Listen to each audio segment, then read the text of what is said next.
ক্ষমতা থাকলে বরবাদকে পাইরেট করার পরেও আটকে দেখা বিদেশের মাটিতে একের পর এক নতুন কান্ট্রিতে নতুন নতুন শহর যোগ হচ্ছে। বরবাদ দেখবার জন্য মানুষের উন্মাদনা এতটাই। আমেরিকা কিউ গার্ডেন্সে ৪র্থ সপ্তাহের হল লিস্ট চলে এসছে এবং এই হল লিস্টটা দেখলে মনে হচ্ছে যে একজন বাঙালি হিসেবে গর্ববোধ করি যে মেগাস্টার শাকিব খানকে নিয়ে সারাদিন কথা বলবার সৌভাগ্যটা হয়েছে, যে এই মানুষটার জন্য আমেরিকাতে কিউ গার্ডেন সিনেমায় ৪র্থ সপ্তাহে এত লম্বা একটা হল লিস্ট। হ্যালো আমার সাকিবিয়ান ভাইরা বোনেরা, চলে এলাম আরও একটা নতুন ভিডিও নিয়ে। আশা করছি তোমরা সকলে খুব ভালো আছো। একটা ব্যাপার নিয়ে অনেক প্রাউড ফিল হচ্ছে জানো, বরবাদের তো ব্লুরে ভার্সন অ্যাভেলেবেল হয়ে গেছে, এটা সবাই জানি আমরা, কিন্তু তারপরেও বিদেশের মাটিতে কি সুন্দর রেসপন্স বরবাদের। বাংলাদেশেও ভালো রেসপন্স, মানে যে রেসপন্সটা হওয়ার কথা ছিল না সেই রেসপন্সটা দেখছে এখন বরবাদ।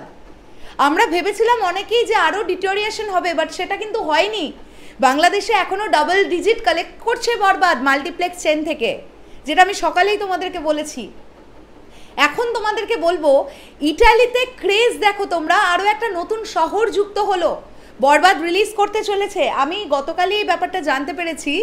সাফল্যের ধারাবাহিকতায় ইতালির নতুন শহর ম্যালফ্যানকনে যাচ্ছে বরবাদ। আমি জানি না আমি উচ্চারণটা ঠিক করলাম কিনা আমি জানি না।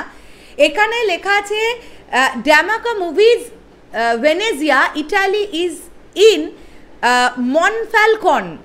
এইখানে বরবাদ আসছে। এই যে আমি তোমাদের দেখিয়ে দিই, এই যে হচ্ছে পোস্টটা, যেটা এসকে ফিল্মস আমাদের সামনে নিয়ে এসছে, মানে এসকে ফিল্মসের শেয়ার করা পোস্টটা আমার চোখে পড়েছে। এখানে তোমরা দেখতে পাচ্ছ এইখানে কিন্তু বরবাদ যুক্ত হতে চলেছে এবং ইটালিতে জাস্ট দুর্দান্ত লেভেলের পারফরমেন্স আমরা দেখতে পেয়েছি বরবাদের।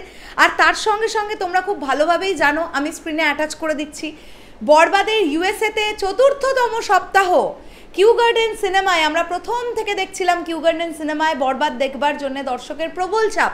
প্রথমে ছিল একটা শো, তারপরে একটা শো হাউসফুল যাওয়ার পরে করা হয়েছিল দুটো শো হাউসফুল যাওয়ার পরে ৩য় নম্বর শোটা অ্যাড করার পরে সেটাও হাউসফুল গিয়েছিল।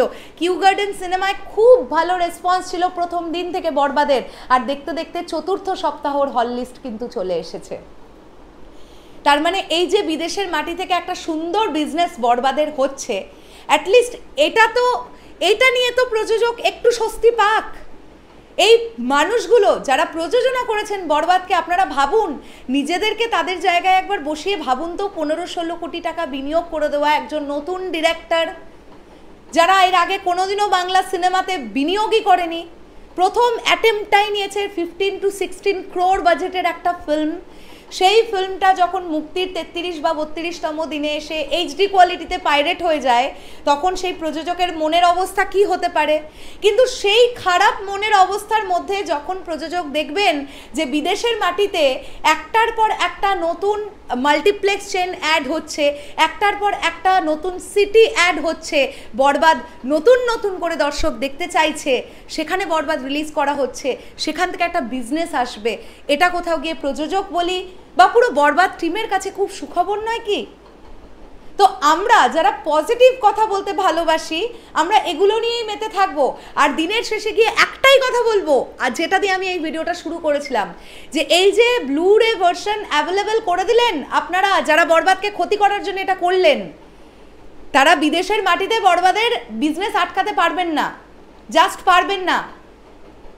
এটা আপনারা ভুলে যান। কেননা প্রবাসী বাঙালিরা যারা ভালোবেসে মেগাস্টার শাকিব খানের ছবি দেখার জন্য অপেক্ষা করে থাকে, তারা সিনেমা হলে গিয়েই দেখবে ছবি, তারা বাংলা ভাষাকে ভালোবেসে গিয়ে ছবি দেখবে হলে, তারা মেগাস্টার শাকিব খানকে ভালোবেসে শ্রদ্ধাতে দেখতে যাবে বরবাদ।